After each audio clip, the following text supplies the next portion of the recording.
Welcome back to Custom Guns and Reloading. I was in the middle of doing a batch of some 6 ARC ammo here, and I figured I would do a quick video on my process for measuring out powder. Obviously, the first thing you have to do when you do that is consult some load data from either the bullet manufacturer or like some of the general reloading companies like Hornady, or also the powder companies like Hodgdon and Vihtavuori, etc. So I usually look at a couple different sources and get a sort of an in-between number between all of them. So once you figure that out, and usually those numbers will come with a cartridge overall length that you should target and other things. So that's where you kind of get your load data. And then and a lot of that stuff's freely available. And I think for the Hornady stuff, you can buy individual, for the different cases, you know, like 223, 6 ARC, etc. You can buy each one on their app for like $1. So I bought a bunch of those, and it seems to be fine. Just a quick note on the equipment here. This is a Frankford Arsenal case holder. This is just a cheap little plastic bowl I had at home. This tray came with this RCBS 502 beam scale. This is a cheap little digital Gem 20 by Smartway.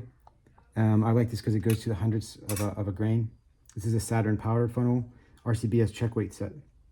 And what I usually do is, if let's say my starting load is like 28.5 grains, I will zero my scale here. I'll make sure it's being accurate on its outputs by putting 28.5, or the closest one I can find with a combination of weights, into here.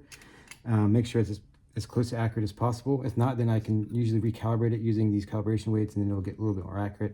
And then same thing with the beam scale. I'll put that in, put the check weights in here, and you can use the little dial here on the left hand side to calibrate it to your check weights.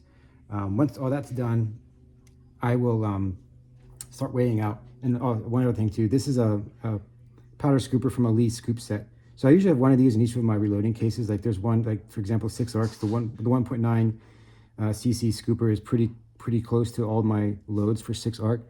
So I'll use this, and what I'll do is I'll generally take a scoop and weigh it out, and I try to get it about a grain, half a grain to a grain under my target weight. And you can kind of eyeball it to see how much of the scoop is filled up.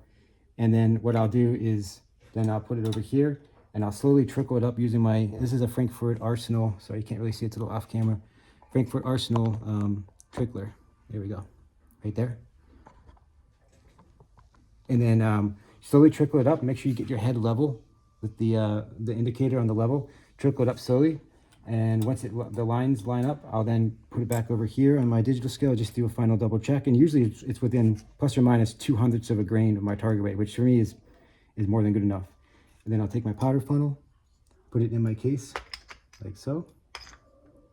Then I dump my powder in, and then I will put a bullet on top, signifying to me that I have charged that case. And then go through all your charges, and once you're done, I just take this tray over to my reloading press, and I will seat the bullets, and then they're pretty much good to go from there.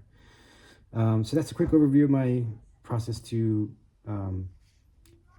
charge cases. And I can usually do a case, each case takes me about 30 seconds, maybe 45 seconds. So it's not too long, not too slow. And there's obviously faster automated tricklers and stuff. You can get into hundreds, if not thousands of dollars, especially on the super fancy digital scales. I don't quite have the budget to be doing that. It'd be nice to have, but to me, this process has worked very well. And I usually get very good standard deviations, single digits usually. Same thing, extreme spreads, almost always under 20.